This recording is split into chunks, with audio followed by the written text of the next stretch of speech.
In the world of cryptocurrency, Ethereum has gained a significant foothold because of its ability to involve smart contracts for both fungible and non-fungible tokens. However, the lengthy addresses can be intimidating, and this problem will need to be addressed if Ether is ever to become universal. Ethereum Name Service attempts to solve this problem by allowing users to claim simple domain names so you can be sure your payments are going to the right place. If all that was confusing, don't worry. Let's start at the beginning. What is Ethereum? Most people are familiar with Bitcoin, the popular cryptocurrency that employs blockchain technology. The use of a decentralized ledger provides proof of transactions without a central authority. Ethereum is another cryptocurrency that has become incredibly popular and useful thanks to a set of standards called ERC-20.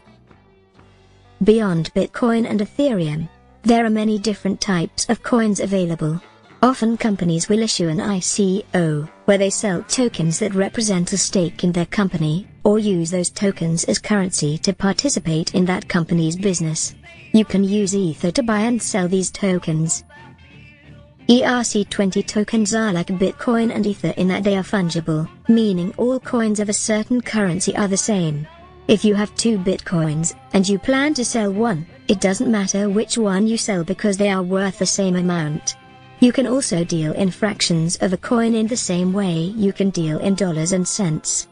But some assets are unique, or non-fungible. To handle unique assets, ERC 721 was created. This is a standard for smart contracts dealing in digital assets that are not all the same. One popular example is fact bar, online representations of facts that are researched and verified. If you own a fact bar, you are the only person who owns it at that time, and every fact bar has its own unique value. Highly desirable fact bars can therefore fetch high prices. In order to purchase an asset like a fact bar, you first need some Ethereum. You can buy it at a site like Coinbase. You'll then need a browser extension like MetaMask, which links to your Ethereum wallet.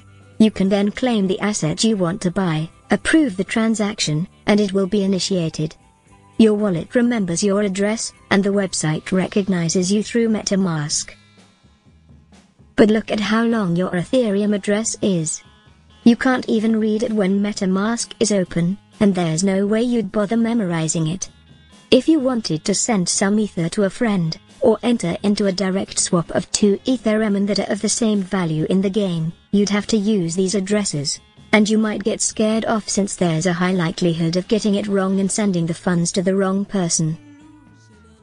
On exchanges like Fork Delta, the amount of jumbled characters can be so confusing that often people don't bother getting into crypto assets in the first place.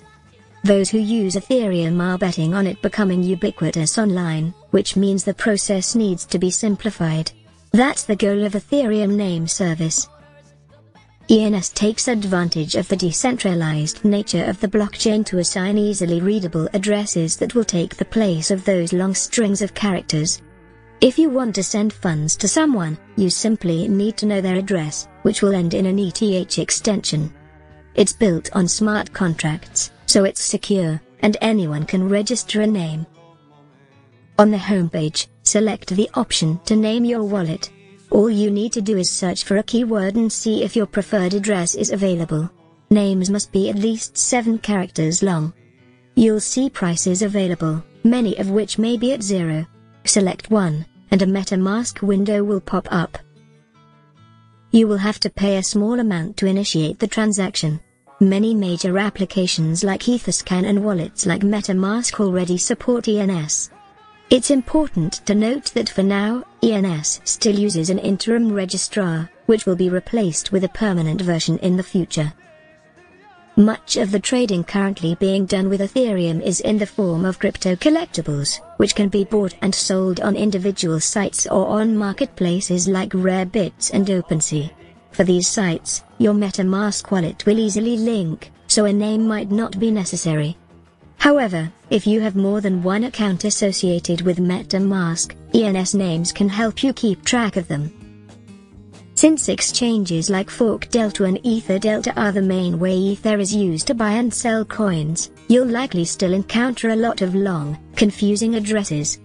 The purchase of an ENS name is still speculative at this point. But just as we don't navigate to websites based on strings of numbers, we'll probably want simple names for crypto wallets in the future. Getting a good name now may end up being as prudent as purchasing a useful web domain back in the 1990s.